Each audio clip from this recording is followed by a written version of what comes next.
নমস্কার বন্ধুরা, চলে এসেছি আমার ছাদের উপরে সবজি খেতে। দেখুন ছোটো ছোটো শাক আপনাদের দেখিয়েছিলাম, সেই শাকগুলো এখন কত বড় হয়েছে। এই দেখুন এই ডাঁটাটা কত বড় হয়েছে, এই দেখুন বুঝলেন কত বড় হয়েছে, একদম পিছন তো ঝাড় হয়েছে। এই দেখুন খুব বড় হয়েছে। এখান থেকে এই দেখুন এখানে এই বরাবরই এই গাছটাও অনেক বড় হয়েছে। ডাঁটা শাক এগুলোও অনেক বড় হয়েছে। বন্ধুরা এখন আমি এই ডাঁটা শাকটা তুলে নিচ্ছি। এই দেখুন আর একটা তুলতে হবে মনে হয়, একটাতে হবে না, আর একটা তুলব। ওইটা তুলি, এইটা তুলি, এইটা তুলি।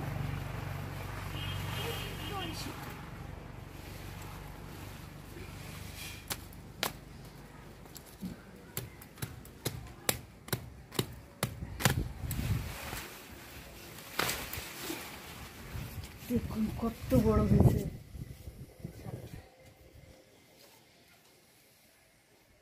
অনেক বড় হয়েছে। বন্ধুরা আমি শাক তুলেছি, এই শাকটা আমি রান্না করব। আমি যে শাক তুলে নিয়ে এসেছি সেই শাকটা আমি এখন কেটে রান্না করব, চিংড়ি মাছতে রান্না করব।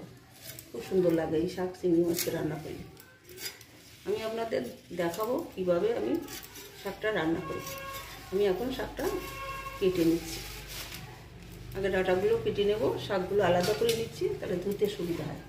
একসঙ্গে শাক আর পাতা মানে ডাঁটা আর পাতা একসঙ্গে ধুতে নেই বা কাটতেও নেই, তাহলে ঠিক মতো ধোয়া যায় না। এই জন্য আগে ভাগে শাকগুলো কেটে রেখে পরে ডাঁটাগুলো কাটতে হয়। এই দেখুন আমি এইভাবে শাকটা রেখে নিচ্ছি আর ডাঁটাগুলো এইভাবে রেখে দিচ্ছি। এবার আমি ডাঁটাগুলো কাটবো। এখনো ভালোই কচি, একদম কচি। বাজারে যেগুলো পাওয়া যায় সেগুলো শুধু ডাঁটাই থাকে, পাতা থাকে না।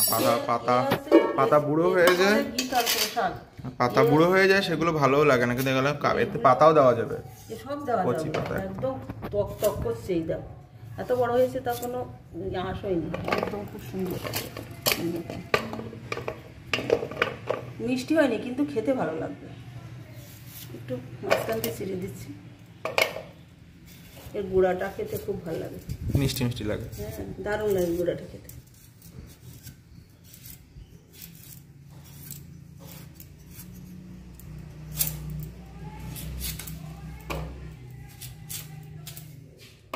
এইভাবে ডাঁটাগুলো কেটে নিয়েছি আর শাকগুলো ধুয়ে আমি পরে কুচিয়ে নেব। বন্ধুরা শাকটা আমি কেটে নিয়েছি, এই শাকটা এখন রান্না করব। এই সঙ্গে দিয়ে দিচ্ছি কয়টা আলুগুলো আমি ধুয়ে পরিষ্কার করে নিয়েছি ছেলে। এখন আমি ছোটো ছোটো করে কেটে নিয়েছি। এখন আমি রান্না করব। কড়াইতে দিয়ে দিচ্ছি সর্ষের তেল,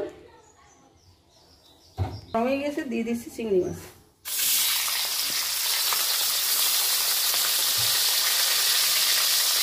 হালকা একটু নুন দিয়ে দিচ্ছি, হালকা একটু হলুদ দিয়ে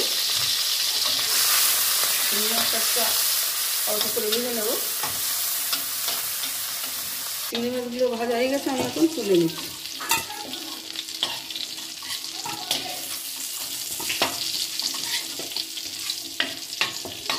তার ভিতরে দিয়ে দিচ্ছি কাঁচা লঙ্কা, দিয়ে দিচ্ছি কেটে রাখা শাক,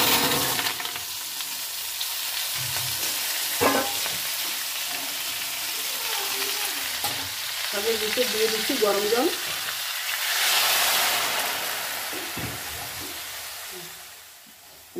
দিয়ে দিচ্ছি শাকের ভিতরে। এখন দিয়ে দিচ্ছি পরিমাণ মতো নুন, পরিমাণ মতো হলুদ গুঁড়ো দিয়ে আমি লবণ হলুদ একসঙ্গে শাকের সঙ্গে মিশিয়ে নিচ্ছি। এবারে আমি ঢেকে দিচ্ছি শাকটা সিদ্ধ হওয়ার জন্য। দেখুন শাকটা কত কমে গেছে। শাকটা আমার এবং সিদ্ধ নেই, আর একটুখানি জাল লাগবে। কিছু কিছু সিদ্ধ হয়ে গেছে, কিছু কিছু বাকি আছে। চিংড়ি মাছগুলো দিয়ে আমি আবারও একটু ঢেকে দিচ্ছি। চিংড়ি মাছগুলো একটু জাল হবে তার জন্য। কতগুলো ঘন হয়ে গেছে দেখিস, এই শাকটা খুব সুন্দর, একদম ঘন হয়ে নরম হয়ে ঘন হয়ে যায়। এবার আমি ফোড়ন দেওয়ার জন্যই নামিয়ে দিচ্ছি। হয়ে গেছে, দিয়ে দিয়েছি সর্ষের তেল, একটা লঙ্কা ভেঙে দুভাগ করে নিয়েছি, দিয়ে দিচ্ছি থেতো করা রসুন,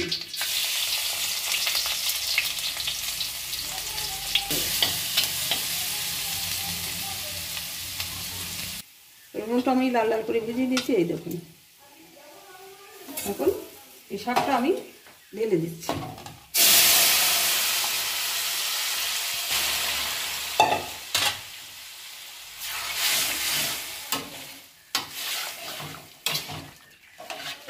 শাকের ভিতর দিয়ে দিচ্ছি একটু চিনি, কারণ শাকের ভিতরে চিনি দিলে ভালো লাগে খেতে।